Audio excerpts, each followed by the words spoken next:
Cekap. Kayak di kondisikan di kalau akhir. Pembicara edisi kajian pada bulan September ini, insya Allah modenya mode jinak hadirin. Jadi jangan takut, silahkan terus merapat karena memang tema yang akan diangkat hasil request para abah yang berkaitan dengan latagdob itu masih lanjutan. Jadi harus ngeset jinak memang malam ini. Itu Kang Andri, jadi jangan takut ya.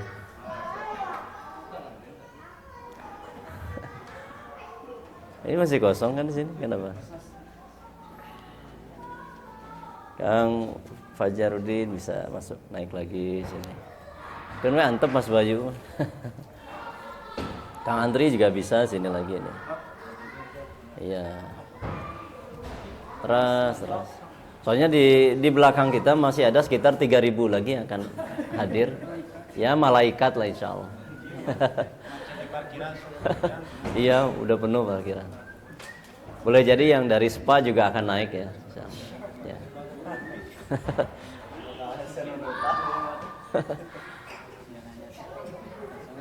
Baik. Hampir aku sesepuh kita di belakang ini. Mangga majeng Pak. Senior kita ini nanti. Makom 10 juga masih anget dah Pak. Baik, saya mulai ya. Untuk efisiensi waktu sudah pukul 8 dan kita akan berhenti di setengah 12.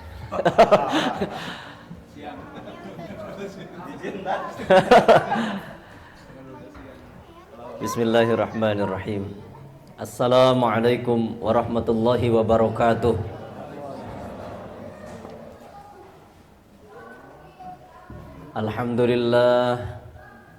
Alhamdulillahilladzi anzala as-sakinata wal hidayata ala qulubil mu'minin wa huwa alladzi habana bil imani wal yaqin. Thumma as-salatu wassalamu ala Rasulillah Muhammadin as-sadiqil wa'dil amin wa khatamil anbiya'i wal mursalin wa ala alihi wa ashabihi ajma'in wa man ittaba'ahum bi ihsanin ila yaumiddin. Allahumma inna na'udzu bika min qalbin la yakhsha' wa min du'ain la yusma' wa min nafsin la tashba' wa min ilmin la yanfa'. Na'udzu bika min haula'il arba'. Allahumma anfa'na bima 'allamtana wa 'allimna ma yanfa'una wa zidna 'ilma. Allahumma ighfir lana dhunubana wa wassi' fi darina wa barik lana fi rizqina. Allahumma amin. Para abah, wali murid atau orang tua santri Kutab Cimahi, saudara-saudaraku rahimakumullah. Pertama kami mengucapkan terima kasih kepada penata acara Kang Tata atas kesempatan yang diberikan. Kemudian para abah yang telah beramal soleh mengondisikan tabah ta'alum abah malam ini, karena memang ini perlu dikondisikan, alas duduk ya, meja, penerangan, pengeras suara dan seterusnya. Jazakumullah khair. Dan kesempatan ini nanti akan bergilir di antara para abah, dan harusnya muncul kecemburuan ketika tertinggal amal soleh dalam kebaikan-kebaikan yang ada. Termasuk mungkin nanti ada yang pembagian secara bergilir ya, tugasnya sebagai Raisul Jalasah atau MC tilawah dan seterusnya. Nah, kami berharap kita semua dapat berperan aktif, bukan hanya kehadiran tapi juga kepengurusan. Sharing waktu akan dipergulirkan insyaallah. Sekali lagi jazakumullah khairan atas amal soleh yang telah dikerjakan. Selanjutnya para wali murid, Kita tentu sangat berbahagia apapun kondisi dari ujian-ujian kehidupan yang dihadapi. Berkumpulnya kita pada malam hari ini di Lorong Kutab betul-betul membawa kesan yang membahagiakan. Kalau merujuk pada salah satu riwayat sabda Nabi SAW, "Idza marartum biryadil jannah farta'u," kata beliau. Ya kalau kalian lewat melintas di taman surga, hendaknya nyimpang dulu. Nyimpang bukan bahasa Indonesia nyimpangnya ya, bahasa Sunda maksud saya. Nyimpang itu apa bahasa Indonesianya? Mampir. Ya, mampir, hendaknya mampir. Terus ditanya, "Wa mariyadul jannah ya Rasulullah?" Apa taman surga yang dimaksudkan? Pasti kami mau mampir lah gitu. Dijawab oleh beliau, hilakuz zikr. Taman surga itu ya halakohnya zikir. Kemudian disyarah para ulama, halakoh zikir itu adalah majelis ta'lim. Ya ini, insya Allah ini.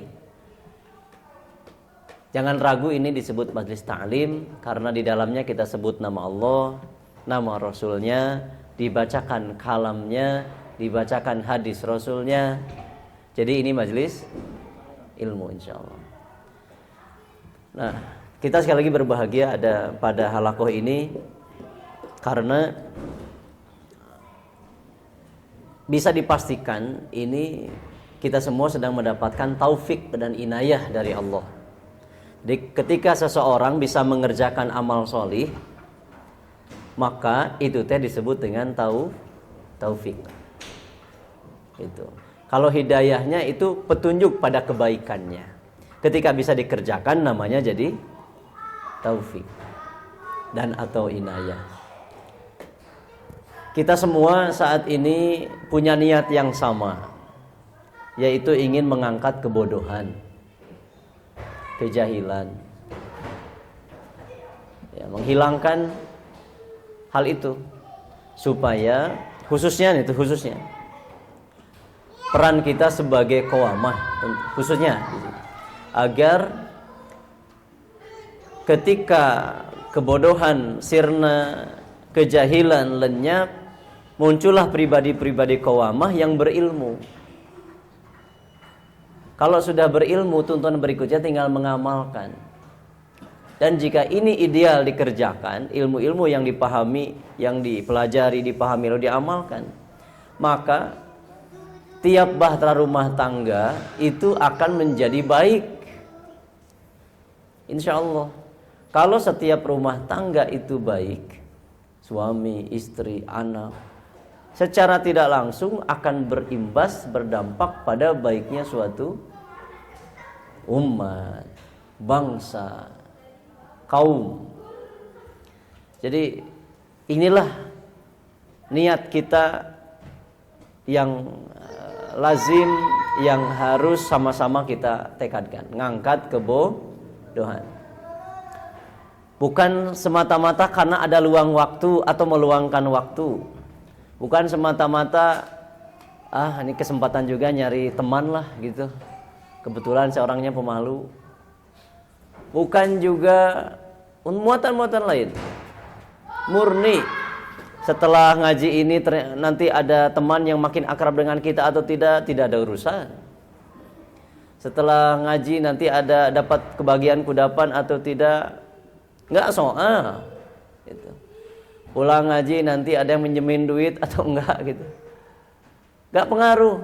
Yang harus kita pertanyakan adalah selesai pulang dari setiap pengajian dapat gak ilmu, bertambah baik gak pemahaman, ada niat kuat gak untuk memperbagus amal setelah ini. Itu problemnya. Dan ini yang harus diulang-ulang. Kalau tidak, itu ditargetkan menghilangkan kebodohan, ngangkat kejahilan dari diri. Wah, saya ragu nih, entah di pertemuan keberapa perubahan kita akan mulai. Tentu kita tidak mengharapkan perubahan itu muncul di diri kita ingin lebih baik setelah umpamanya usia kita sangat sangat suyuh di usia 70 baru nyadar gitu. Dari sekarang mulainya. Mumpung belum punya cucu. Ya. Mumpung Allah berikan peluang usia ini. Itu niat bersama kita bukan? Alhamdulillah. Hamba-hamba Allah, para abah, orang tua santri Kutab Cimahi rahimakumullah. Selanjutnya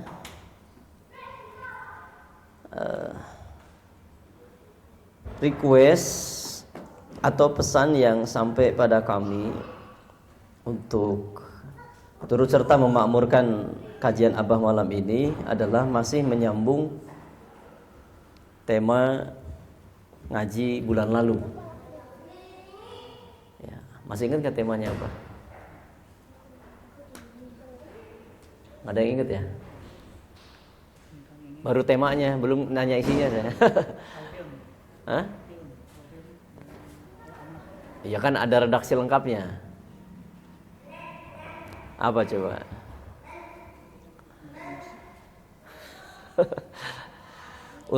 Inilah luar biasanya Allah Subhanahu wa taala ngasih kabar kepada kita bahwa nanti setelah kematian itu, setelah kiamat ada akhirat. Yang nanti semua setiap jiwa akan dapat buku catatan lengkap, tidak ada yang terlewat. Ternyata ini kan sesuatu yang harus kita imani dan memang dengan itu muncul kesadaran bahwa Allah Maha Agung, Maha Besar. Kita punya catatan, tapi catatan kita tidak lengkap, bahkan kita tidak mampu mengingatnya. Baiklah, jangan dipaksakan. Intinya malam ini hanya menyambung. Sejujurnya kami sangat berkeinginan untuk menjadi yang terbaik, yaitu yang mendengarkan. Seperti yang pernah kita bahas jauh-jauh hari itu. Jadi jangan dikira yang bicara lebih baik daripada yang mendengarkan. Sahabat mulia Abu Darda menyampaikan itu, yang terbaik justru yang mendengar. Lagi pula kami sangat butuh nasihat, merasa hati ini sedang sangat keras dengan dosa ini. Namun qadarullah harus ada di depan para hamba Allah. Ya mudah-mudahan ada manfaat yang bisa kita ambil. Kita membicarakan tentang al-hilm dan anah, betul ya. Namun masih di kulitnya. Malam ini apakah bisa selesai? Mari kita lihat. Ada yang masih ingat barangkali 1-2 cuplikan yang kita sudah pelajari dari tema itu?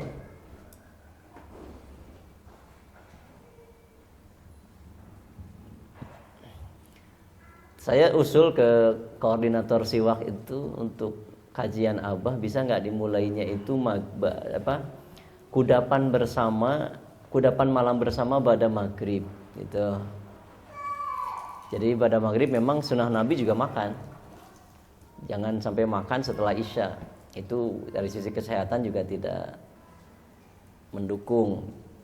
Terus apa dampak positif lainnya dari makan setelah maghrib? Barangkali ada energi untuk jawab pertanyaan maksudnya. Gitu. Mudah-mudahan bulan depan terlaksana ya. Di sini ada bos iwak juga. Semua nih periwakan semua nih. Kalau muslimat besok ta'lim itu besok saya kasih istilah taubat ya, ta'alum bersama ummahat. Itu ada makan-makan. Dan sudah ngelis, saya mau bawa ini, saya bawa ini, saya bawa ini. Nah, Abah nih belum nih. Dibuatlah bulan depan. Ya. Saya bawa kapal selam. Saya bawa. Maksudnya biar ada energi buat jawab soal dari yang saya sampaikan ini. Ya. Baik, sederhananya kita bahas tentang marah ya waktu itu ya. Boleh nggak marah? Boleh. Tetapi tolong lanjutkan, boleh. Tapi, jadi marah itu bisa boleh, bisa tidak boleh. Mengapa boleh? Kalau marah itu fitrah. Jadi harus selaras dengan tujuan fitrahnya. Kita baru bahas sampai situ. Kemudian tambahannya, jika kita umpamanya terlahir sebagai orang yang temperamen, mudah marah, babari ngagabra, tekaup katoel, kayak bensin, ada percikan saja, bara langsung terbakar. Pertanyaannya, apakah tabiat itu tidak bisa dirubah atau bisa dirubah? Kan gitu ya waktu itu ya. Jawabannya adalah bisa dirubah.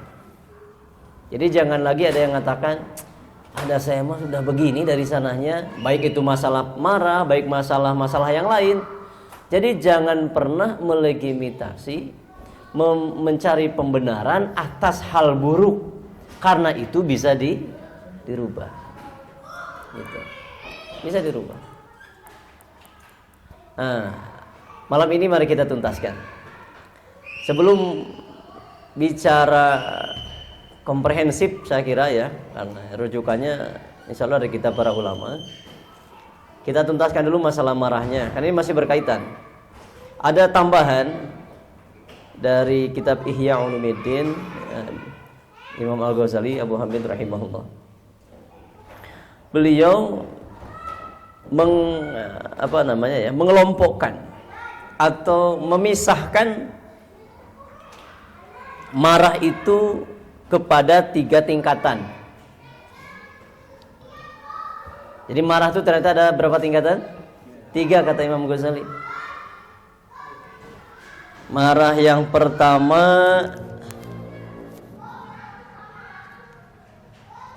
tidak, ini istilah saya aja nih, ini tidak punya rasa marah sama sekali. Plek, marah. Atau bahasa istilah dalam yang disampaikan dalam kitabnya disebut dengan at-tafrid.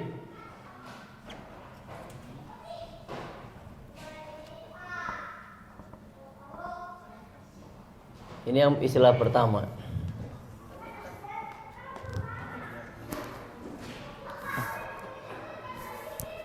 At-tafrid. Tidak memiliki rasa malah sama sekali.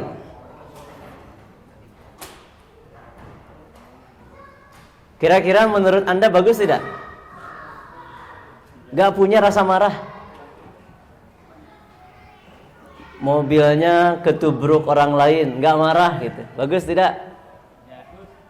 Nah, para ulama menilai marah sikap yang sangat tercela, tidak baik. Ya. Kalau rasa marah dicabut dari seseorang, bahaya ini. Akan banyak mudorot yang muncul. Gitu. Ini tercela sekali lagi.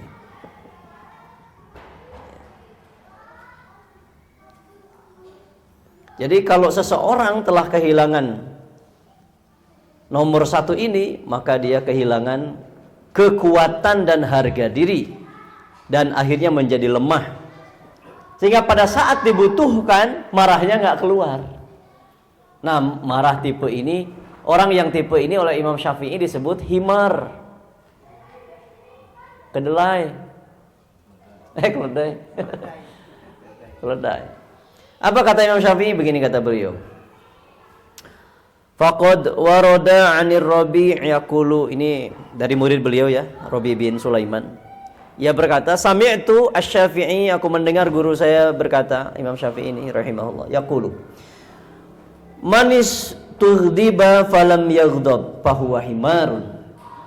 Siapa yang dibuat marah dan oleh perkara-perkara yang memang secara sah ini dia harus marah gitulah, tetapi falam yaghdab, dia enggak muncul marahnya, baik lewat ekspresi, lewat mimik, maupun kata-kata atau sikap lainnya sampai ke perbuatan, enggak ada sama sekali. Fahuwa himarun, keledai. Keledai itu selalu dijadikan analogi untuk kedunguan. Memang dungu, bodoh ini. Nanti akan kita lihat apakah benar istilah ini, karena ada yang Karti Hilm dari Imam Nawawi, nanti akan kita pelajari. Al-hilmu huwal aqlu itu. Nanti kita pelajari. Kalau di sini yang tidak marah oleh sesuatu yang harusnya dia marah secara syar'i, kok disebut himar, kayak keledai. Nah, pada prinsipnya tingkatan marah nomor 1 ini tercela menurut Imam Ghazali. Tingkatan kedua apa? Tingkatan kedua marah yang berlebihan. Marah yang berlebihan atau tidak terkendali. Dalam istilahnya disebut ifrotun, al-ifrotun.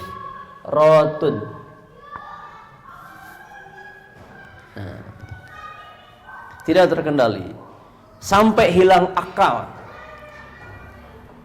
Marah yang hilang akal bagaimana? Ucapan gak terkendali, membabi buta. Perbuatan juga begitu, sampai menyebabkan bukan lagi rusaknya materi, tapi hingga pada hilangnya nyawa. Di medsos, kalau sudah jarang nonton TV umpamanya ya, di medsos tuh kita baca berita-berita yang suami bunuh istri, istri bunuh suami, orang tua bunuh anak, anak bunuh orang tua, seseorang bunuh tetangga, saudara bunuh saudara, dan sebagainya. Itu pemicu dari marah yang tidak terkendali, tidak terkontrol, meluap-luap, yang menyebabkan akal tertutup. Sebentar, ngomong-ngomong, kita tahu gak arti marah sendiri? Marah itu apa sih?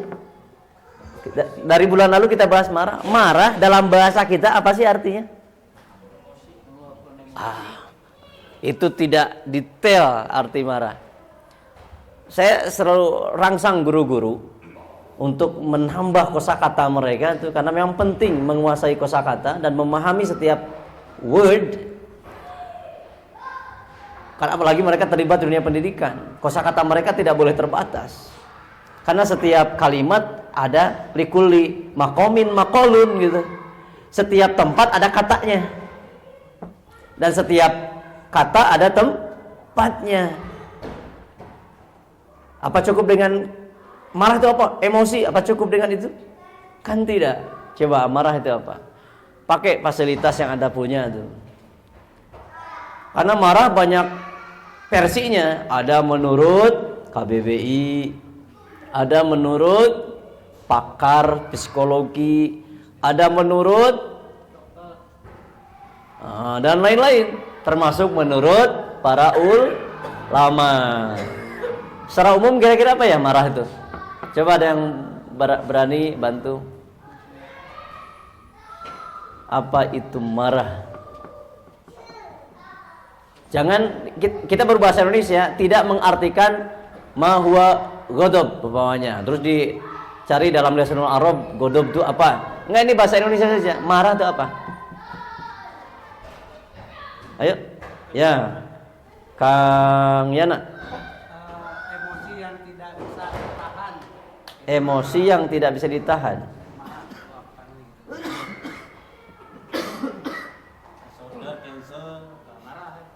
Emosi itu masih umum sifatnya. Saya tertawa saja itu emosi, Kang Yana. Saya sedih itu emosi. Saya melotot itu emosi namanya. Saya diam pun itu. Makanya coba di HP emoji, banyak kan bentuk wajahnya. Nu karoneng teh gini. Nah, itu. Emosi yang tidak tertahan. Emosi yang mana, Kang Yana? Emosi yang marah. Yang marah itu apa? Nah, itu pentingnya kita ngaji. Ngaji lagi, pentingnya kita tahu kosakata. Yang lain? Yang itu dulu, silahkan. Perasaan tidak senang dari pelapas pantasnya. Rasa tidak senang terhadap Sebuah yang tidak sepantasnya. tidak sepantasnya. Baik, bisa masuklah. Ya.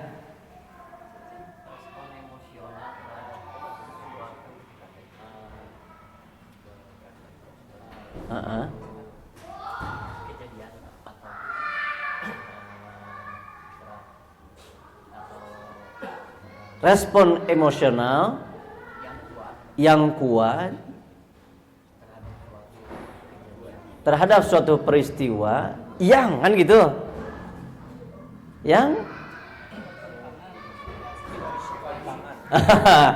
yang tidak sesuai ekspektasi. Reaksi alami manusia. Tiris reaksi alami maksudnya. Pas ka gunung ngabiri gini reaksi alami itu. Teruskeun can anggeus reaksi alami manusia. Yang biasanya luar biasa. Bacain aja, bacain nggak apa-apa. Adanya pertentangan terhadap seseorang atau perasaan setelah diperlakukan tidak benar. Oh iya. Itu rujukan dari Mbah. Sampaikan salam saya untuk Kiai. Ya, terima kasih. Pada prinsipnya begitulah lebih kurang. Suatu ekspresi atau luapan ekspresi dari emosi yang kuat tadi terhadap suatu hal, kejadian atau keadaan, kan rupa-rupa. Karena bisa terhadap orang, bisa terhadap suatu keadaan, apapun lah yang tidak sesuai harapan atau tadi yang sudah diungkapkan. Lebih kurang begitu definisi tentang marah. Terima kasih. Yang kedua ini menurut penilaian Anda bagaimana nih? Marah yang tidak terkendali baik tidak? Tidak. Yang pertama membahayakan, yang kedua juga membahayakan. Bahaya dua-duanya. Bahkan ada kalimat dari Syekh Ali At-Tantawi rahimahullah. Beliau mengatakan laqad labistu qadiyan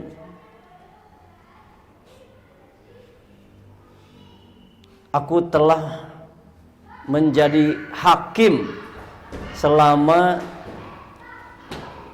27 sanah, 27 tahun jadi hakim. Bisa salah punten. Berapa lama beliau jadi hakim? Oh iya betul, 27 sanah. Jadi 27 tahun. Fawajadtu, kata beliau, aku jumpai sebab-sebab terbanyak dari kasus perceraian suami istri. Di antaranya adalah ghadabar rajulul a'ma.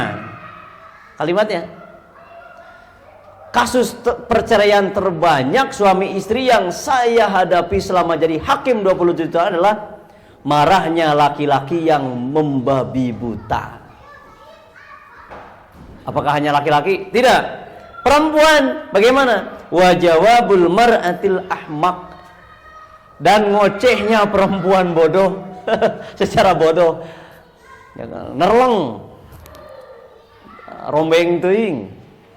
Jadi memberi kermah lelaki temperamen, katurug-turug ditembak ku senapan mesin. Kaliber. Akhirnya teh ya gitulah. Ini kesaksian qadhi ahli At-Tantawi rahimahullah 27 tahun, bayangin. Dan nampaknya di zaman ini pun masih begitu kejadiannya. Lamun geus ngambek tidak terkontrol, ya sudah, akal sehat itu nalar sudah gak jalan. Luapkan saja saat itu, selesaikan gitu. Nah ini tingkatan kedua dan masih berbahaya. Sekarang tingkatan yang keberapa? Ketiga. Apa itu? Kira-kira bisa ditebak nggak yang ketiga apa? Marah yang terkendali. Inilah yang disyariatkan. Marah itu bukan dihilangkan. Marah itu dikendalikan. Jadi kita menjadi bender, angry bender. The last angry bender. Jadi bukan angry bird nih. Pengendali marah. Dan ini sesuai hadisnya. Yamliku nafsahu ingdal ghadab. mengendalikan diri atau dhabtun nafs, mengendalikan diri ketika marah, dialah yang paling kuat. Laisa syadidu bisyur'ah, innama syadidu yamliku nafsa indal ghadab. Bukan pegulat, bukan petarung UFC, boxing dan lain sebagainya yang badannya kekar-kekar, atletis dan kuat-kuat. Dalam pandangan syariat yang terkuat adalah setiap mereka yang mengendalikan dirinya ketika marah. Jadi akal sehatnya tetap bekerja dengan baik, nalarnya. Itu. Contoh, nalar yang masih bekerja sehat di jalan raya kumaha. Ketika ada peristiwa yang tidak sesuai ekspektasi kita, tidak sesuai harapan. Lagi enak, manteng-manteng nyetir, disalip motor Beat kreditan. So, padahal yang kita geber ini umpamanya Ninja R berapa gitu, disalip. So, emosi mal ya. Dikacangin gitu. Antong gitu tuh kasusnya. Umpamanya ya ditabrak lah, baik tentu yang namanya jalannya nggak ada yang sengaja, cuman memang ada yang sembrono di jalanan, terus spion kita lepas. Akal sehat bekerja tuh gimana? Tadi pertanyaannya, boleh marah nggak tuh hal tadi? Spion lepas tadi, boleh marah nggak? Akal sehat tetap bekerja dengan baik, nalarnya gimana caranya di jalan raya kayak gitu kondisinya? Saya kejadian kayak gitu, nyetir di sebelah arah berlawanan dengan saya ada mobil yang ngetem, yang diparkir jalanan hanya untuk 2 mobil pas. Ketika kami berada pas di tengah-tengah begini, dia diam, saya masuk, motor dari sini masuk, dia di tengah-tengah mobil akhirnya. Spion kita lepas satu kan, ditinggal itu berudak ngorak curang dia. Udah ngora naik motor, mawa buleng, apa buleng? Buleng bubur. Saya ke samping. Diam, saya diam aja di jok. Terus saya spion dia, oh yang motor juga turun gitu. Kalau dia marah, ada udah kunci di bawah. Tapi kan saya nggak marah, saya diam aja, cuman ya Allah spion saya hilang. Menghayalkan apa? Range Rover di kepala saya supaya jadi ijabah aja gitu, atau Mazda CX-8 lah ya. Oh kun waya tuh udah ngadoa ngaran lagi. Tiba-tiba apa maaf ya, udah dia nyadar ternyata salah dia, maaf ya nggak apa-apa, udah selesai. Tadi terburu-buru, iya nggak apa-apa. Leo udah segitu saja. Salaman mah salaman, cium tangan lagi. Dan enggak, terus terang enggak marah saya. Wallahi tidak ada ekspresi marah saya. Terus akhirnya, aduh spion kemana nih? Saya sendiri yang nyari spion, ambil. Kemudian simpen aja, tinggal nelpon Mang Danco, Mang spion, gitu. Pangemiankeun. Ya udah selesai. Dipikir-pikir kalau marah juga nggak membuat spion nempel lagi, atau membuat merek mobil dan STNK-nya berubah seketika kan? Nggak kepikiran ganti rugi macam-macam, enggak. Ngapain gitu? Alhamdulillah saat itu mah terkendali, ya bisa dikendalikan. Biasanya teruji itu kalau ada mama di depan gitu. Barulah agak aduh gitu. Untungnya punya anak namanya Janki, suka ngingetin, istighfar ayah, sabar. Iya sayang, ini lagi sabar ayah, gitu. Nah, ya lain lagi urusannya itu. Jadi para hamba Allah, marah terkendali. Dan ini yang disyariatkan. Pertemuan pertama dulu pernah ditanya, Anda pernah marah? Jawabannya pernah. Ketika ditanya lagi, apakah marah yang kita pernah ekspresikan, ungkapkan, itu sudah dibenarkan menurut syariat atau tidak? Jawaban Anda, tidak. Kebanyakan marah tersalurkan pada perkara-perkara yang tidak dibenarkan oleh syariat. Marah tersebab anak numpahin gelas, marah hanya disebabkan hanya sekedar masakan istri kelebihan garam, atau tidak menyajikan makanan pas kita sedang lapar. Jadi marah-marahnya masih belum sesuai syariat, belum pada tempatnya.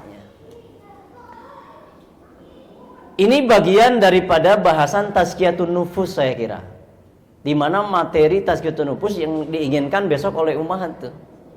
Kami nampaknya butuh pembersih hati kan. Saya pikir justru malah materi abah ini mah. Ya. Karena ada usulan yang masuk ke redaksi kami itu, ya masih temperamen dengan kami para abah gitulah terhadap keluarga, khususnya pada istri untuk perkara-perkara yang sederhana, pada anak. Ya, padahal mereka ini ya Allah melakukan dosa pun tidak akan dihitung dosa. Marahnya itu bukan karena anak tidak sholat. Marahnya itu karena anak pamannya nyoret kendaraannya gitu. Marahnya itu karena diganggu oleh anak, kan gitu doang. Jadi memang belum pada tempatnya. Saya kira memang ini perlu diangkat di forum ngaji para abah yang mudah-mudahan bisa menjadi tazkiyah nafs kita. Itu para hamba Allah tingkatan marah yang disebutkan oleh Imam Ghazali rahimahullah. Sampai sini bisa jelas? Nanti ada rumusan bagaimana mengendalikan marah nomor 3 nih. Ada rumus dari Imam Ghazali juga.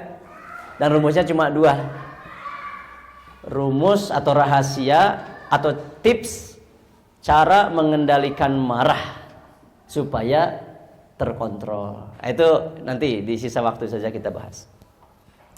Hamba Allah, ada sebuah cerita atau hikayat. Yang namanya hikayat itu bisa benar bisa tidak, tapi ini mah ambil pelajarannya saja. Ada seseorang, sebutlah namanya Nuruddin. Suatu hari dia sedang melintas pada suatu daerah, sebuah daerah. Dijumpainya ada penggembala kambing. Melihat kambing-kambing yang digembalakan begitu sehat, Nuruddin tertarik. Lalu mencoba untuk bertanya. Assalamualaikum. Waalaikumsalam. Mang punten bareturas taros, mangga. Aduh, ieu domba teh meuni sararae. Nalintuh sehat ya. Dupi di pasihan parab naon gitu. Dikasih makan apa nih kambingnya kok sehat-sehat begini, Mang? Gitu. Si penggembala balik bertanya, kambing yang mana dulu? Oh, kan ternyata ada 2 warna kambingnya. Ada kambing yang berbulu putih dan ada yang berbulu hitam. Yang mana dulu kambingnya? Oh, yang hitam dulu deh. Oh, kalau yang hitam saya kasih makan rumput gajah. Anggaplah begitu ya. Kalau yang putih juga. Gitu. Si Nuruddin langsung mengerti. Oh. Tapi dia masih datar. Terus si kambing-kambing ini kan jauh dari perkotaan. Mereka semua mampu berjalan berapa kilo nih? Yang mana dulu, Pak? Gitu. Yang putih dulu deh sekarang. Oh, kalau yang putih dia kuatnya paling 4 kiloan, Pak. Jarak 4 kilometer. Oh, kalau yang hitam sama juga. Sama juga. Mulai mangkal dah Nuruddin nih. Ajir sana ajir. Ditanya tuh sana, makin nu mana heula tapi ujung-ujungna sadua. Aduh sana. Udah lamang sana. Bulu lagi kanal kieu sana. Terus bulunya ini kalau ditimbang banyakan mana biasanya kalau sekali nyukur? Tergantung. Yang mana dulu? Mulai dari situ. Nah, sana yang jelas sana nu hidang heula. Kalau yang hitam lebih kurang 7 kilo. Terus kalau yang putih sama. Sama. Saya yang baca malah tertawa. Bukan marah yang baca. Bener marah tuh. Senang. Nah, si Mang senang ditanya teh, sok nanya heula nu mana. Kalau ujung-ujungnya sama juga jawabannya. Oh, ya karena Pak, kalau yang putih itu domba saya.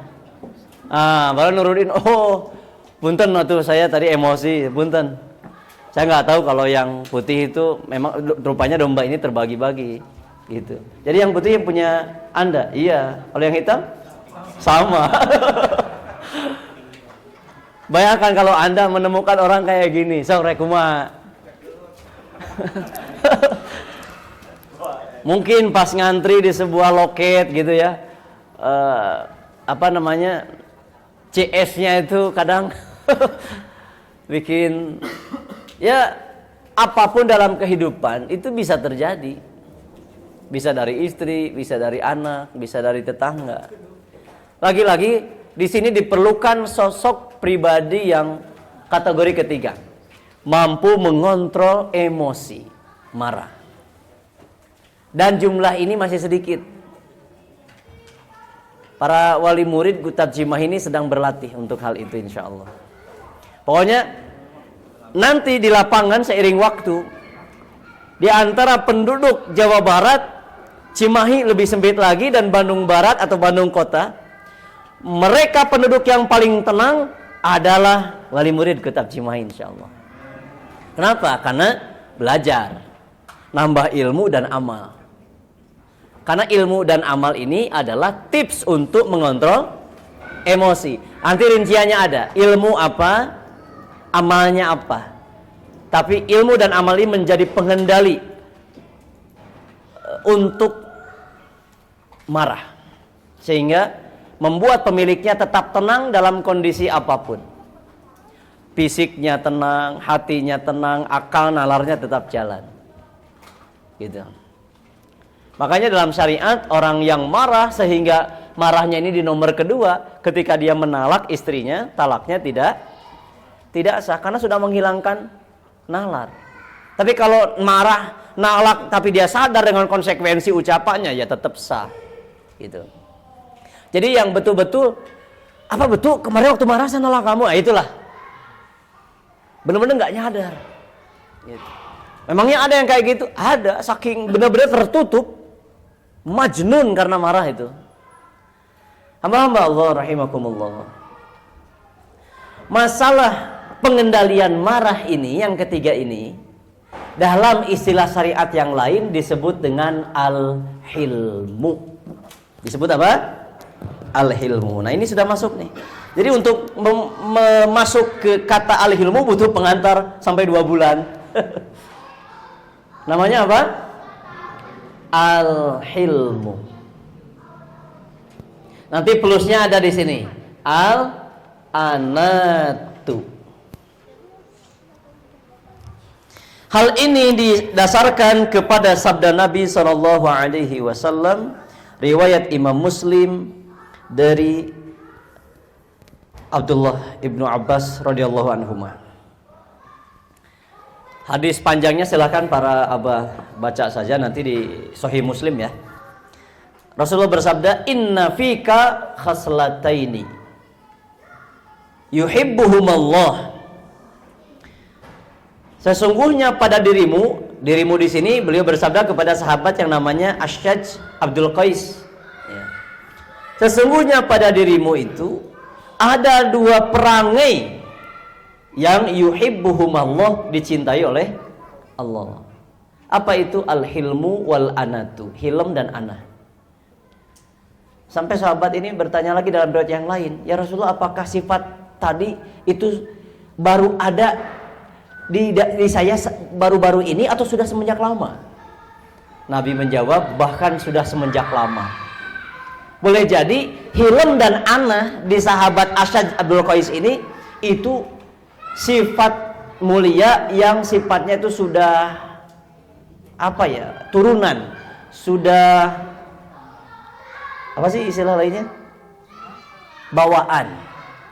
Jadi memang tabiat itu ada yang bawaan, ada yang hasil latihan, tempaan.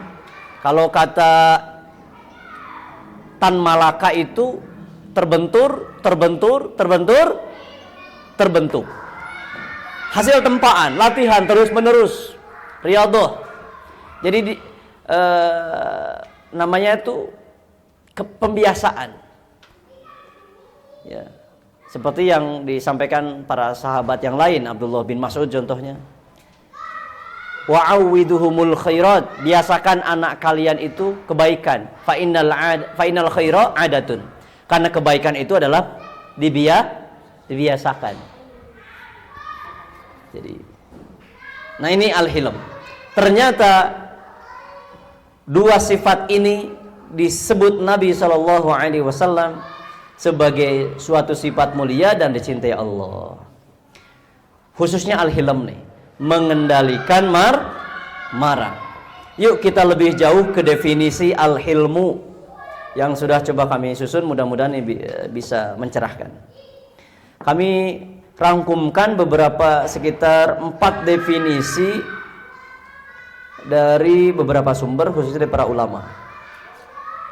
Kalau secara lugah di beberapa kamus, al-hilmu itu bikasril ha, dengan mengkasrohkan haknya, huruf ha, al-hilmu, hi gitu, dikasroh, hi. Itu maknanya at-ta'anni was-sabru. Ya. At-ta'anni was-sabru. Apa itu? At-ta'anni itu bermakna as-sukun, tenang. Was-sabru, dan sabar. Al-hilmu tadi secara lughah apa? Ini lughahnya at-ta'anni was-sabru. Punten tulisannya nih, dari tenang dan sabar. Tuh. Asal katanya haluma yahlumu hilman, fahuwa halimun. Kalau ditasrif begitulah. Ai ta'anna wa sabara walam yata'ajjal, tenang, sabar, dan tidak tergesa-gesa. Wa ya'ti bimana as-sukunu wa dhabtin nas, makna lainnya adalah ketenangan dan mengendalikan diri. Ini halim itu apa tadi? As-sukun wa dhabtin nas, tenang dan mengendalikan diri. Pengendalian diri, gitu. Saya lebih senang kalau ada yang bisa bantu nulisin. Jadi orang yang tidak punya sifat hilm bagaimana? Dia itu pasti tergesa-gesa orangnya, gerasak gerusuk. Tergesa-gesa itu bukan bersegera, beda. Tergesa-gesa itu kayak gimana? Rusuh itu gimana aplikasinya? Pak itu bagaimana? Kan itu mah istilah lain. Dideskripsikan. Tergesa-gesa itu kayak gimana sih? Nah ini penting lagi nyari di KBBI, apa arti tergesa-gesa? Bahasa kita ini. Rusuh itu bahasa. Rusuh itu bahasa Indonesianya ribut. Rusuh kalau Sunda ya tergesa-gesa. Tapi apa gitu? Apa? Ceroboh itu akibatnya. Kalau dibuat ke contoh mungkin begini. Kalau disebut bersegera dalam hal panen, maka si petani memetik tanamannya pada waktunya. Pas. Kalau tergesa-gesa sebelum waktunya. Kalau cabai belum pedas sudah dipetik karena harganya lagi mahal katanya gitu. Itu tergesa-gesa namanya. Kalau padi hapak kene geus dipanen. Itu. Kalau nyangu candi heler geus diasakan.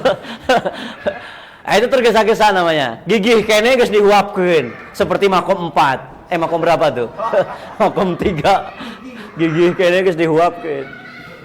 Bukan tergesa-gesa, gasna beak. Jadi kalau tidak punya sifat hilm, meskilah kita ini tergesa-gesa hidupnya. Yang namanya tergesa-gesa itu tidak pernah bagus. Pasti sembrono. Terus tadi apa, Padang? Apa tadi? Ceroboh. Lo baru kaliwat ya pokoknya mah. Dan itu indikator daripada kebodohan dan kedunguan. Itu dari sisi bahasa, hadirin. Jadi al-hilmu adalah tenang, sabar, dan mengendalikan diri. Itu hilm. Sudah ada belum di kita? Ayo, kita sudah sering tenang belum dalam menyikapi berbagai peristiwa dalam hidup? Sudah dapat terkendali belum? Gitu? Silahkan diraba masing-masing. Jangan melihat yang lain. Oh, si Fulan tekaupan. Tegaup kapancing sih teman. Kemudian yang menarik ini Syekh Hafidh Hasan Al-Mas'udi, pengarang kitab Taisirul Khalaq yang dikutip dijadikan rujukan di kurikulum akhlak. Kitabnya tipis banget, itu hanya beberapa halaman saja. Di kitab Taisirul Khalaq ada bab al-hilmu. Langsung ditulis al-hilmu. Saya bacakan ibarahnya. Al-hilmu, yang namanya hilm itu adalah huwa sifatun, yaitu sifat tahmilu sahibaha, yang membawa pemiliknya atau menjadikan pemiliknya itu ala tarkil intiqam, meninggalkan sikap membalas, mimman, kepada orang yang aghdabahu, kepada orang yang membuat dia marah, ma'a qudratihi ala dalik, padahal ia memiliki kemampuan untuk membalasnya. Itu hilm. Jadi hilm itu gimana tadi? Sifatun tahmilu sahibaha ala tarakil intiqam.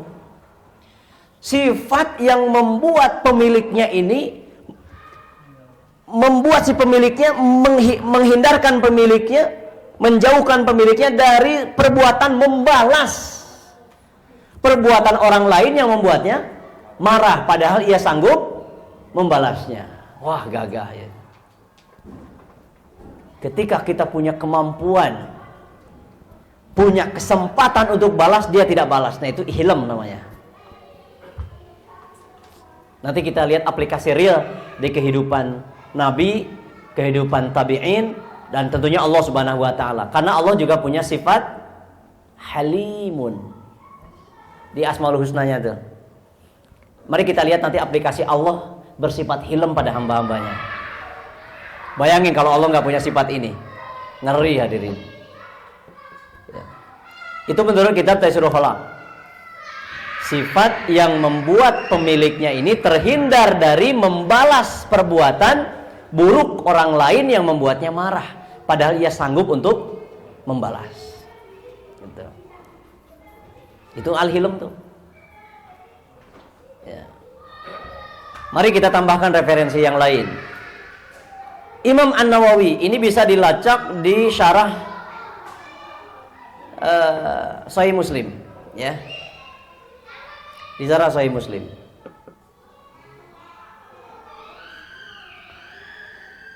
Kata Imam Nawawi, al-hilm itu, amal hilmu fahuwa al-aqlu. Tadi yang sudah saya singgung.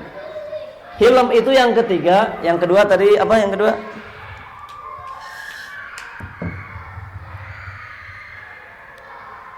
Ini yang pertama. Yang kedua apa tadi? Tarkil intiqam, ya. Intiqam mimman al-dobahu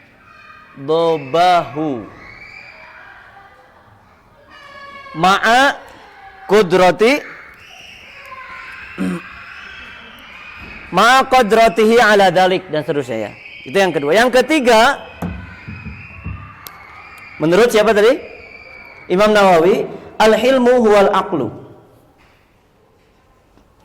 Al-hilmu huwal aqlu. Hilm teh adalah berakal. Apa maksudnya ini ya? Memang perlu disyarah nih. Nah, para ulama kemudian memberikan syarah. Lebih kurang kalau saya terjemahkan. Jadi yang disebut al-aqlu di sini adalah menahan diri dari sebab-sebab yang bisa mendatangkan kemarahan. Itu aqlu. Menahan diri dari sebab-sebab yang mendatangkan kemarahan.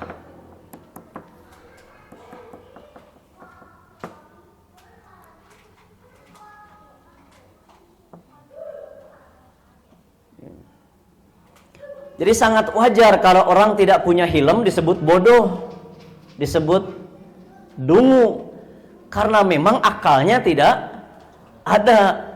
Jadi tidak punya hilm sama dengan tidak punya akal. Orang yang hilang akal, dia sudah tidak taklif, sudah tidak terkena beban syariat karena sarojeng nugelo, sarojeng anak letik. Puasa disyaratkan untuk siapa?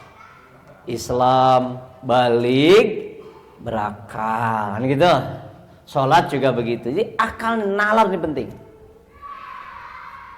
Jika tidak punya hilm, itu bisa dimaknai tidak punya akal. Anahnya apa? Wal anatu fahiya at-tathabbutu wa tarkul ajalati. Kan ada anah tadi, inna fika khoslataini yuhibbuhumallah al-hilmu wal anatu.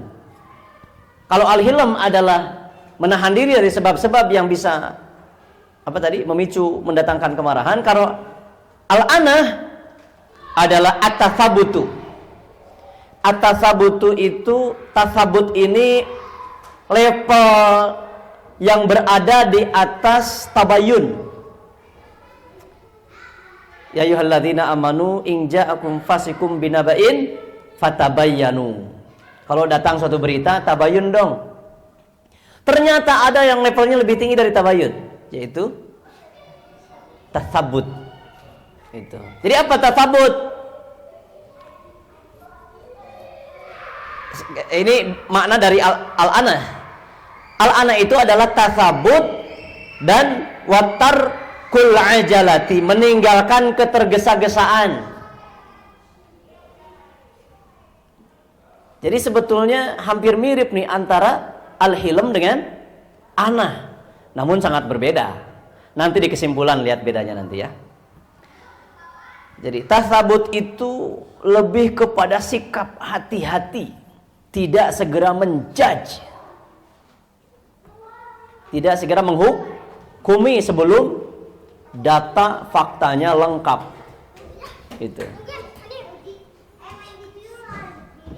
Itu menurut Imam Nawawi, al-hilmu dan at-tasabut. Al-anah. Kemudian yang keempat, kami juga dapati pengertian hilm itu dari Syekh Raghib Al-Asfahani. Ya, di kitab beliau namanya Al-Mufradat fil Gharibil Quran. Wa huwa dhabtun nafsi wa tab'i inda hayajanil ghadab wa indal masaibi wa wuqu'i mala tashtahihin nafs. Lebih kurang secara sederhana, hilm itu adalah, kata Raghib Al-Asfahani ini, menguasai jiwa dan tabiat, gitu saja mungkin ya. Menguasai jiwa dan tabiat dari gejolak amarah. Kalau diterjemahkan bebas mungkin seperti itu. Menguasai jiwa ya sama, mengendalikan diri ya. Cuman ada tambahan tabiat di sini dari gejolak amarah. Nah, itu secara definisi hadirin tentang al-hilm. Sekarang sudah ngerti hilm apa? Coba ulangi. Satu, al-hilm itu apa sih?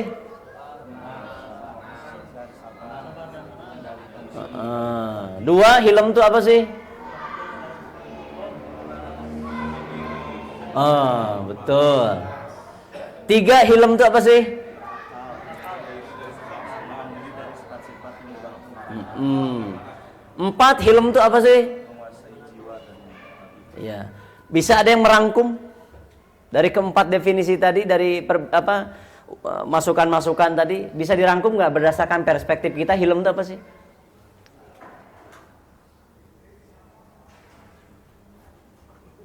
Hilm teh intina mah tengamak lah gitu. Gitu atau meni lieur-lieur tuh. Geus tunduh mah kudu singkat-singkat. Jadi hilm teh naon?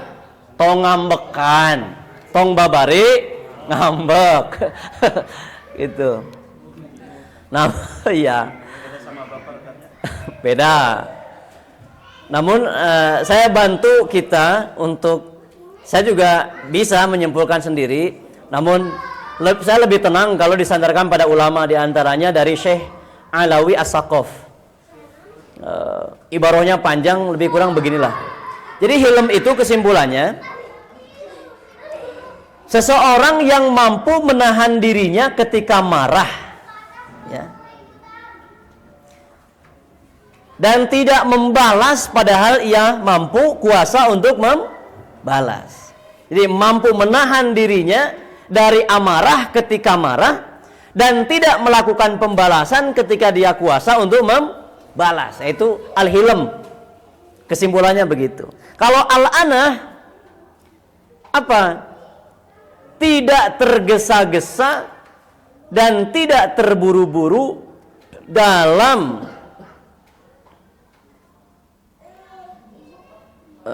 menghukumi sesuatu sebelum mempelajarinya, gitu. Sebelum mencermatinya secara komprehensif. Jadi kaitannya kalau al-hilm mah ekspresi marah seketika, kalau al-anah mah kaitannya dengan tidak menghukumi seseorang atas suatu hal. Tapi benar-benar ditasabut dulu, ditabayuni dulu, gitu. Itu al-anah. Ya. Jadi yang pertama mah hilm tidak tergesa-gesa marah. Kalau al-anah mah tidak tergesa-gesa menghukumi. Dan dua-duanya terkandung ketenangan. Al-anah tenang, hilm juga tenang. Sampai sini dimengerti? Tah gitu hilm teh. Penting tidak hilm untuk kita? Mau punya hilm? Harus. Karena kalau tidak, buahaya.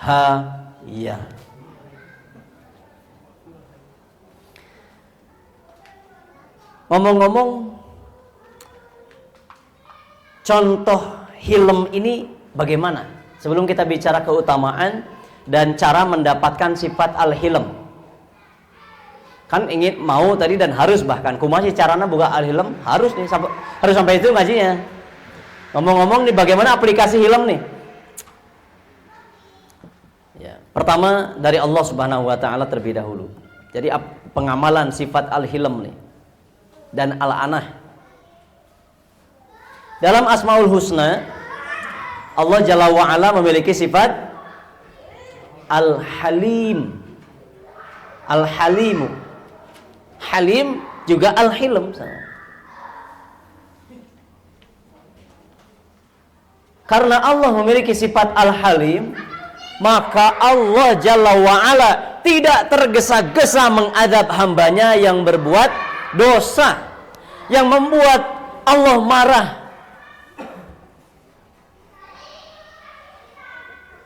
Kita patut bersyukur pada Allah Tuhan kita karena Dia memiliki sifat al-halim. Kita ini kerap kali, sering sekali membuat Allah ini murka gara-gara tindak tanduk perbuatan kita, terutama ketika sendirian. Tapi Allah, la haula wala quwwata illa billah. Nashkuru laka ya Rabb. Kalau sekiranya Allah itu tidak memiliki sifat ini, kita pasti binasa ketika mengerjakan maksiat, dan itu seburuk-buruk keadaan. Setiap kali mengerjakan maksiat, Allah tahan kematian kita, Allah tahan murkanya. Bahkan aibnya masih dijaga, nggak tahu. Karena tadi Allah tidak ingin tergesa-gesa menghukumi, mengekspresikan kemarahan, dan tidak ingin tergesa-gesa memberikan murkanya. Maka ini patut kita tiru. Loh, sifat Allah kita tiru? Yes. Di surah ke-28, surah Al-Qasas, ayat ke berapa ya?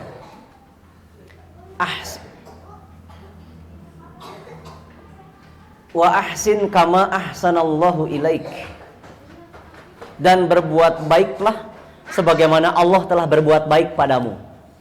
Dan berbuat baiklah sebagaimana Allah berbuat baik padamu. Allah berbuat baik pada kita. Sifat baik Allah pada kita terkait dengan tema kita apa tadi? Halim. Lalu kenapa kita tidak bisa melakukan hal yang sama ketika kita dibuat marah oleh orang lain? Padahal hal tersebut bukan berkaitan dengan perkara agama kita. Hal-hal yang sepele.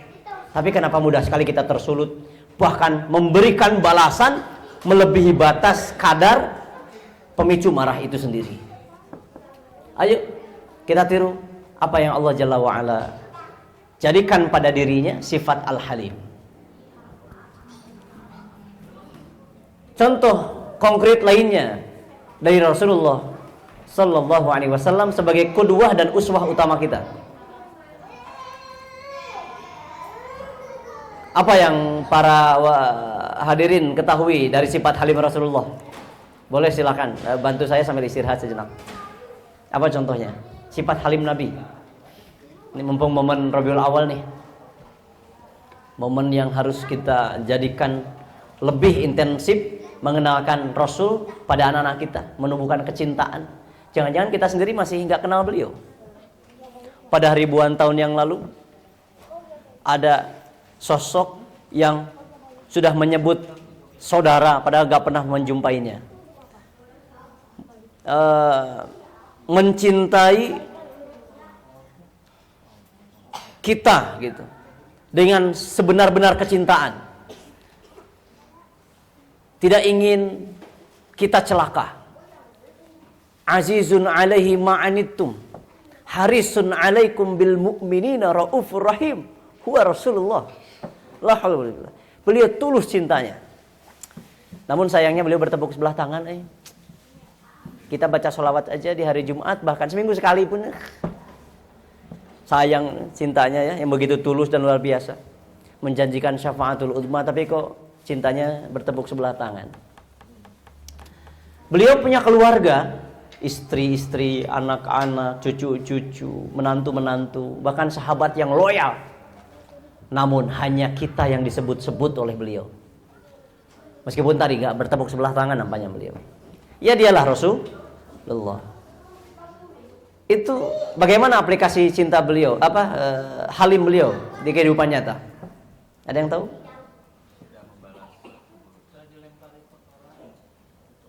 Oke, kita satu-satu. Tidak membalas apa yang orang lain lakukan. Contoh real. Pikirkan dulu. Pak Adang apa tadi?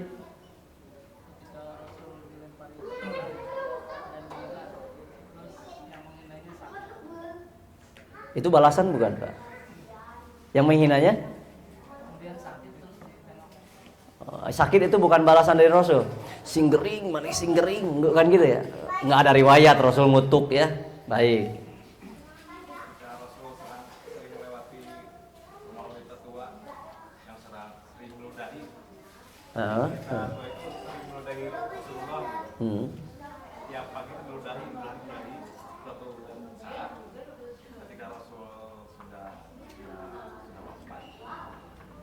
Nah, diceritakan oleh sahabatnya kemana yang sering meludahi itu kan. Oh, ya. Baik. Baik. Tapi bisa masuk Islam wanita tua tersebut. Yang tua wanita tua. Yang buta? Yang buta diberi makan, diberi makan, tapi Rasul beri makan terus. Ya. Baik. Namun hati-hati, saya ada beberapa buku yang memuat kisah-kisah palsu. Yang tadi termasuk di dalamnya.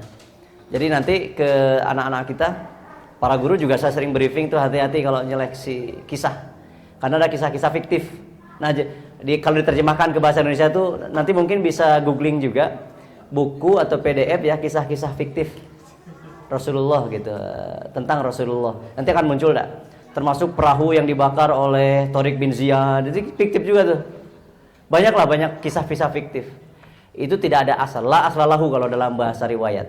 Tapi terima kasih. Itu di antara bentuk hilm. Ada lagi yang lain? Waktu ini Ustaz terjadi lempari batu terus Jibril berkata Ketaib. Ya, ini masyhur, mutawatir. Baik, terima kasih. Tidak balas ya? Padahal Jibril nawarin. Malaikat gunung sebetulnya, penjaga gunung yang nawarin. Nah, ada lagi?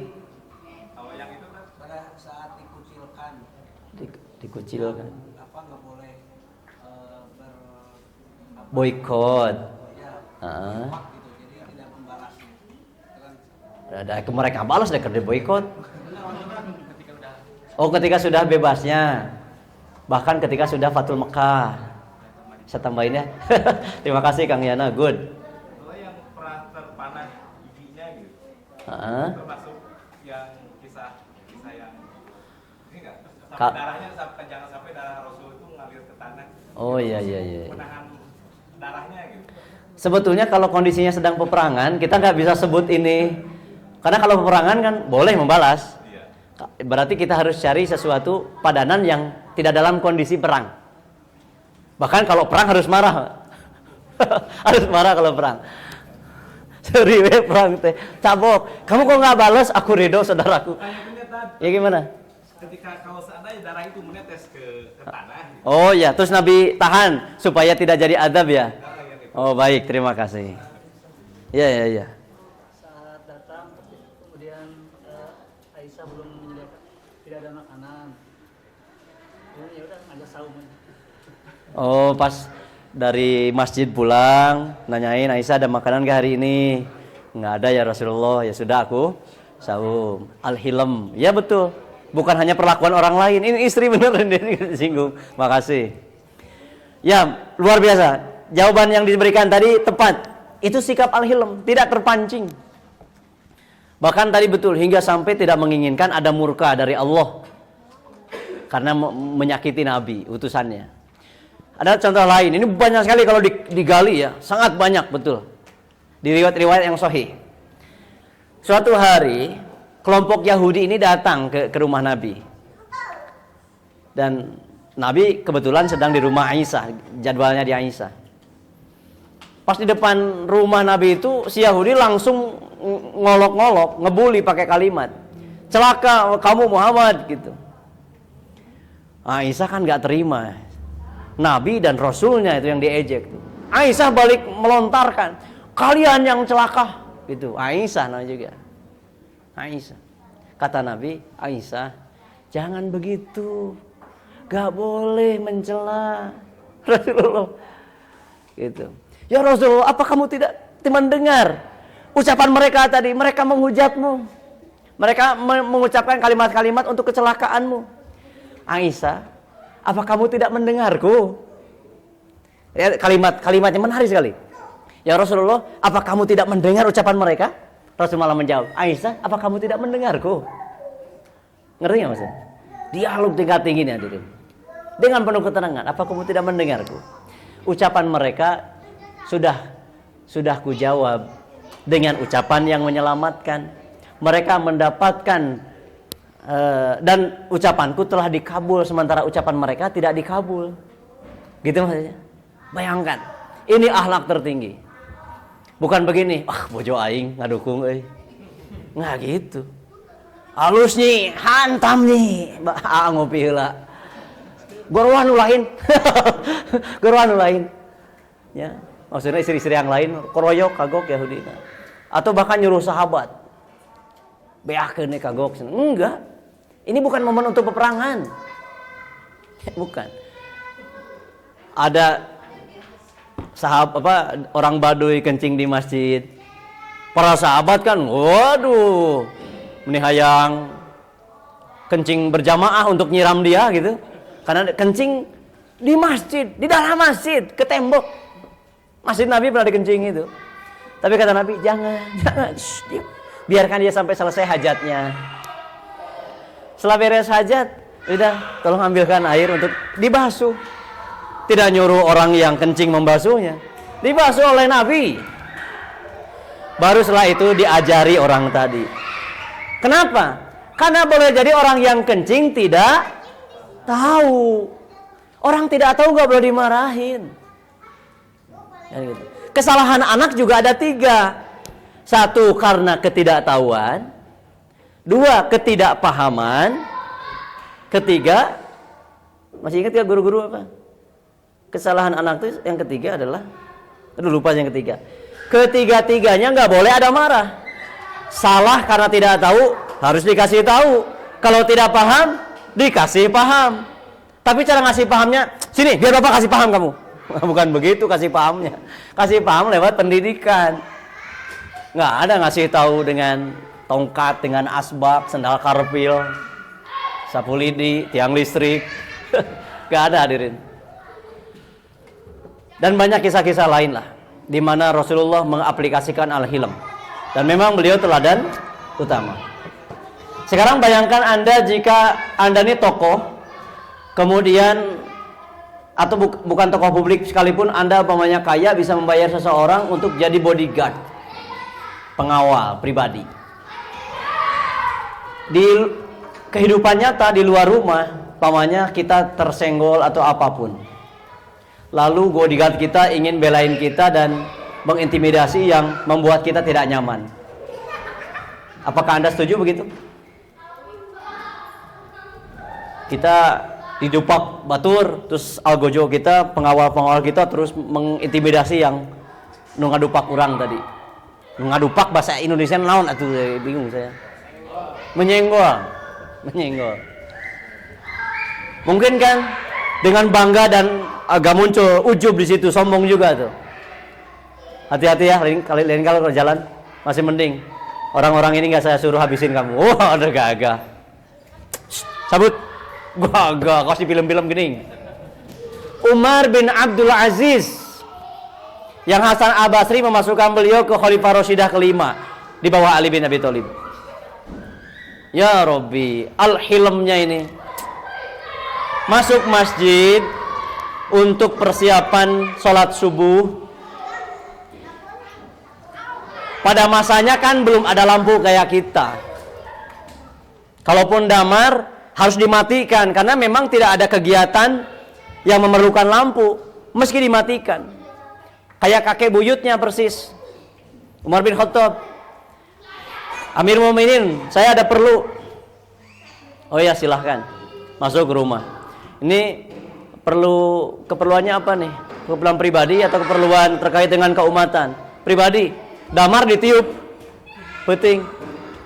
Aduh poek sana ya Umar, kumaha ieu teh? Tadi katanya kamu mau ngomong masalah pribadi, sementara damar ini minyaknya dari Baitul Mal. Saya nggak mau nih untuk urusan-urusan, jadi nanti korupsi lah gitu. Bayangkan. Aduh, Umar bin Abdul Aziz juga begitu. Masuk masjid karena gelap. Ternyata di masjid ada yang sedang tidur. Keinjak kakinya ada poek, keinjak kakinya ditinjakku orang Arab. Ngorejat nuker sare tadi, oi. Saya sedang nincak anjing. Gitu. Enggak untuk pakai anjing tuh. Tambahan dari saya. Saya nincak tadi. Kamu gila, ada kata gila. Kamu gila ya, nginjak kaki. Itu pengawalnya Umar bin Abdul Aziz. Hampir-hampir akan mengangkat orang tadi dan melemparkannya keluar masjid. Kata Umar, jangan. Biarkan dia tidur lagi. Lagi pula dia akan cuma nanya, apakah kamu gila? Saya sudah jawab, tidak. Selesai, hadirin. Kamu gila ya? Siapa kamu? Kamu tahu siapa? Hurungkan lampu. Hurungkan lampu. Lihat nih, ada emblemnya. Tahu nggak siapa saya? Khalifah fil ar ya. Enggak gitu. Tolong jangan pakai fasilitas untuk mengintimidasi orang lain. Ya. Al-hilm, terkendali, tenang ya Allah ya Rabbi. Insya Allah kita bisa mengikutinya. Allahumma amin. Al-hilm. Nah, poek ini.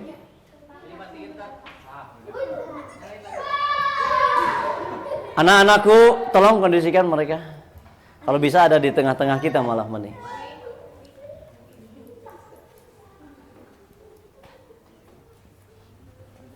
Hilm itu penting tidak nih? Mulai tertarik ingin punya hilm? Geus tunuh tapi nya. Sekarang ada 2 poin terakhir dalam catatan kami. Sebelum ke cara memiliki sifat al-hilm, dan itu endingnya, kira-kira sebutkan dulu apa keutamaan dari al-hilm yang barangkali para hamba Allah sudah mengetahuinya. Apa itu al-hilm? Keutamaannya al-hilm dan anah. Kita harus tahu juga keutamaannya. Pertama, berdasarkan hadis yang tadi telah disebutkan, inna fika khaslataini yuhibbuhumallah. Ada kata yuhibbu. Sifat al-hilm ini keutamaannya adalah dicintai Allah. Dengan kata lain, orang yang memiliki karakter dan sifat ini pasti dicintai oleh Allah, pemilik semesta ini. Maka berusahalah setiap kita untuk meraihnya, menjadikan ini tabiat kita dalam keseharian. Betapa anggun dan berwibawanya ini.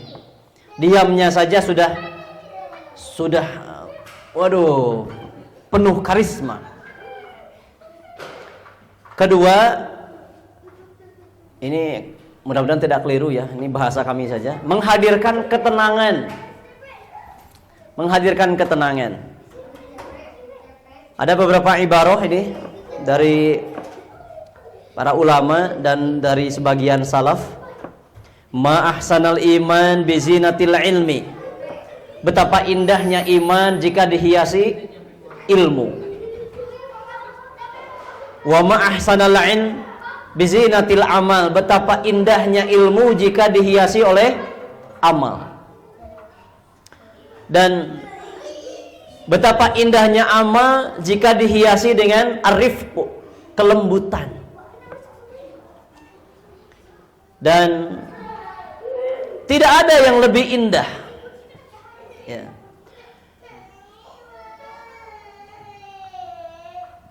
Ma kurina syai'un ila syai'in. Tidak ada yang lebih indah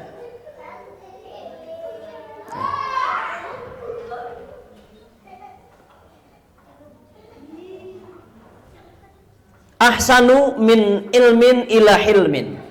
Kalau tadi disebut di awal betapa indahnya iman jika dihiasi ilmu, nah ternyata di ibarah penutup ma kurina syai'un ila syai'in ahsanu min ilmin ila hilmin. Tidaklah, apa istilahnya ya, tidak ada yang lebih indah daripada ilmu yang berhiaskan sifat al-hilm atau ketenangan. Hidup ini kan memang nyari tenang kita ini. Siapapun dan dimanapun, umur berapapun, hidup tuh nyari tenang. Setelah tenang pasti muncul senang. Itu mah udah sunatullahnya begitu. Jadi siapa yang memiliki sifat al-hilm, dia akan dicintai Allah dan memiliki ketenangan. Lalu yang ketiga, dan ini mungkin yang poin terakhir di poin angkat terakhir di poin keutamaan, mengangkat derajat. Kita nggak kunjung jadi RT, jadi RW, jadi camat, jadi lurah, jadi wali kota, apa mau jadi presiden, derajatnya secara strata sosial gak naik-naik. Perhatikan nih, ternyata ada yang membuat kita terangkat derajat, kemuliaan, bahkan dunia dan akhirat. Bukan lagi strata-strata yang tadi itu, terlalu hina saya kira. Qala al-Junaid, Imam Junaid rahimahullah, ini sangat masyhur beliau dari kalangan tasawuf. Arba'un tarfa'ul 'abda ila a'la darajat. ada 4 perkara yang bisa mengangkat seorang hamba kepada derajat yang tinggi. Apa 4 perkara itu? Wa in qalla amaluhu wa amaluhu, meskipun ilmu dan amalnya sedikit. Dan nampaknya itu kita banget deh. Saya banget itu. Ilmu dan amal saya sedikit, dan saya butuh diangkat derajatnya sangat tinggi. Kalau ingin, nah ini nih rumusnya, kata Imam Junaid. Al-hilmu yang pertama. Al-hilm ternyata. Kedua, wat-tawadhu', rendah hati. Yang ketiga, was-sakha'u, dermawan. Dan yang keempat, wa husnul khuluq, dan baiknya akhlak. Wa huwa kamalul iman, keempat hal tadi merupakan penyempurna iman. Kesempurnaan iman. Jadi kalau ingin derajatnya diangkat, raihlah, milikilah al-hilmu diantaranya. Insya Allah derajat kita akan diangkat tinggi oleh Allah, meskipun amal dan ilmu kita belum banyak. Itu para wargi.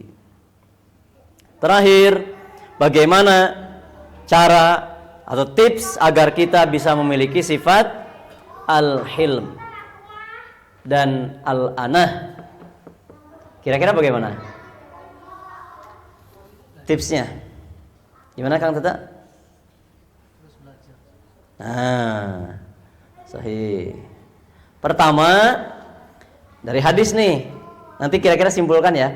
Innamal ilmu bitta'allumi.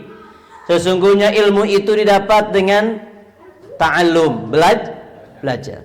Wa innamal hilmu bittahallumi.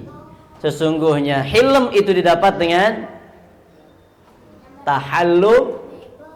Memakna dengan riyadhah, terus berlatih. Jadi tadi keutamaannya apa tadi? Sebut dulu, ulangi lagi. 1, dicintai Allah. 2, ketenangan. 3, mengangkat derajat. Hanif khusyuk ya. Kemudian sekarang apa tadi? Tips agar dapat hilm. Tips memiliki sifat hilm. Kan ada tulisan akhirnya. Hiji, riyad apa tadi? Berlatih. Innamal hilmu, khot saya kok jelek sekali ini. Bittahallum.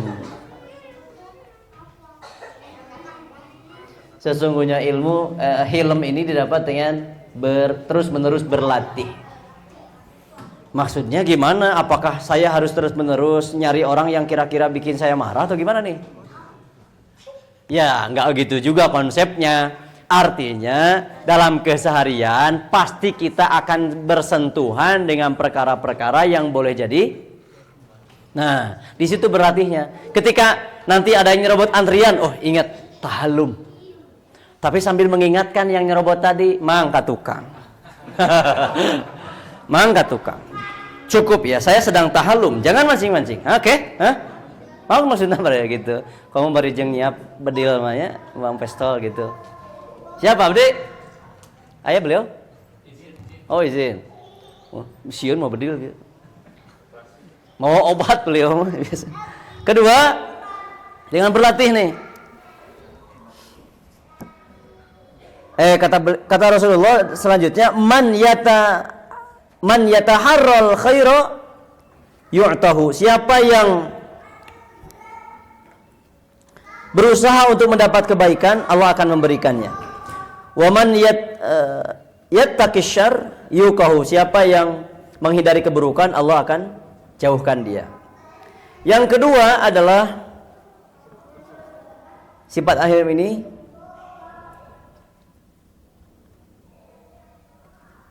tipsnya untuk bisa didapatkan adalah dengan kebesaran jiwa. Ya sama sebenarnya melatih juga kebesaran jiwa. Kebesaran jiwa teh kos kumaha sih contohnya? Ada yang bisa membantu saya? Legowo. Legowo berarti di sini memaafkan, rela terhadap sesuatu yang biasanya berkaitan dengan kerugian. Kita dirugikan oleh seseorang, nah legowo, baik itu waktu, harta, tenaga, tidak diapresiasi, makanya legowo. Ini kebesaran jiwa. Tapi contoh real kebesaran jiwa itu adalah memaafkan intimidasi perlakuan buruk orang lain dan kita mampu untuk membalasnya, namun kita justru malah memaafkan. Contohnya seperti Nabi Yusuf di surah Yusuf ayat 93, ketika saudara-saudara datang dari Palestina ke Mesir bersama, sudah datang dengan bapaknya juga karena diminta oleh Yusuf. Belum sebelumnya, setelah diketahui bahwa yang di depannya adalah Yusuf, mereka baru ngaku perbuatan buruknya dulu, ngaku bersalah. Tapi apa jawaban Yusuf? La tathriba alaikumul yaum. Enggak ada tos tong diemut-emut deui tos kapengker mah. Tos tong disuat-suat deui nya. Da itu ge gara-gara syaiton sanes gara-gara AA. Wios Acep ridho gitu. Ya, Yusuf ridho logowo tos ayeuna mah. Urang sedih gabrug. Mudah-mudahan Allah mengampuni urang sadayana. Yaghfirallahu lakum wa huwa arhamur rahimin. Kan gitu kalimat beliau. Rasulullah juga sama. Taduduna ma af'ala bikum. Kira-kira kalian menyangka saya ini akan melakukan apa pada kalian waktu Fathul Mekah tuh. Berdiri di pintu Ka'bah Rasulullah dengan gagahnya, dengan wibawa. Orang Quraisy yang dulu mengintimidasi kan keok tuh. Akhirnya mengeluarkan kalimat orang-orang kalah. Akhun karim, ibnun akhin karim. Itu kalimat bahasa Arab yang mencek orang mah meureun. Oh Muhammad, anjeun teh orang mulia pokokna mah lah gitu. Keturunan orang mulia. Di situ ada kalimat orang mulia tidak akan menganiaya, gitulah lebih kurang. Akhun karim, ibnun karim. Maka Rasulullah melakukannya seperti yang Yusuf lakukan. Idhabu fa innakum tulaqo. Tos tong diemut-emut deui tos kapengker mah. Mangga bebas. Legowo, berjiwa besar. Ya sudah, saya maafkan. Tapi ayah tapi maafkan teh. Ayah tapi. Memaafkan enggak ada tapi. Ya, itu yang berjiwa besar. Jadi kalau ingin punya al-hilm, latihlah di jiwa besar. Kemudian yang ketiga, kemampuan akal yang luas. Wah, ini kumaha carana ya? Kemampuan akal yang luas. Kumaha kira-kira ya? Maksudnya kumaha ya? Beratnya boga al-hilm teh geuning. Harus latihan, berjiwa besar, akal luas. Maksudnya? Kan aya istilah tong ponok akal. Berarti kudu panjang lah. Sebetulnya definisi lain dari ini. Panjang akal, banyak ilmu, luas wawasan. Karena tadi kata Imam Ghazali, di antara tips untuk meredam marah, mengendalikan diri adalah ilmu dan amal. Nah, ilmu masuk kategori yang tips untuk punya al-hilm ini. Jadi terus ngaji tingkatkan, urang kikiaan teh unggal bulan. Mungkin ada yang semesteran juga, ngaji juga di beberapa halakoh yang lain. Itu jadi wasilah untuk kepemilikan sifat al-hilm. Mari sama-sama berlatih saudara-saudaraku sekalian, karena tidaklah seseorang memiliki sifat ini kecuali akan ditinggikan derajatnya, kecuali akan lebih tenang hidupnya, dan apa yang pertama tadi? Dicintai Allah, lebih berwibawa. Ya. Jangan praktek dari sini sendalnya disumputkeun cik ngambek moal. Iya, jangan sesama kita lah. Nah, di luaran saja ya. Sesama kita mau udah beres. Jadi setelah ini wali murid Kitab Cimahi tidak akan pernah memperuncing persoalan yang tidak prinsip. Ya, nggak akan ada di sini. Mun aya wali murid kegituan, punten kusak disinterkeun lah. Wayahna. Nanti ada divisi dari siwak ini yang membuat ring tinju. Ring tinju nasihat. Nggak ada. Ini kita tadi bukan sebatas untuk menghilangkan kebodohan ngaji niatnya, tapi juga al-ilmu rahimun baina ahli. Kita ngaji itu supaya rasa kasih sayang di antara kita makin kuat. Karena ilmu itu akan menghadirkan kasih sayang sesama pemiliknya, penuntutnya. Ini sering saya bunyikan, di mana kalian ngaji tapi pulang ngaji malah membenci muslimin saudaranya, tinggalkan pengajian itu. Tinggalkan guru nak ngaco. Harusnya makin ngaji itu makin sayang pada saudaranya. Makin bijaksana melihat perbedaan. Bukan malah membenci. Ya. Al-ilmu rahimun baina ahli. Allah alam bisawab. Mudah-mudahan Allah karuniakan kepada saya dan anda semua sifat al-hilm. Allahumma amin. Subhana rabbika rabbil izzati amma yasifun. Wassalamun ala mursalin walhamdulillahi rabbil alamin. Wassalamualaikum warahmatullahi wabarakatuh.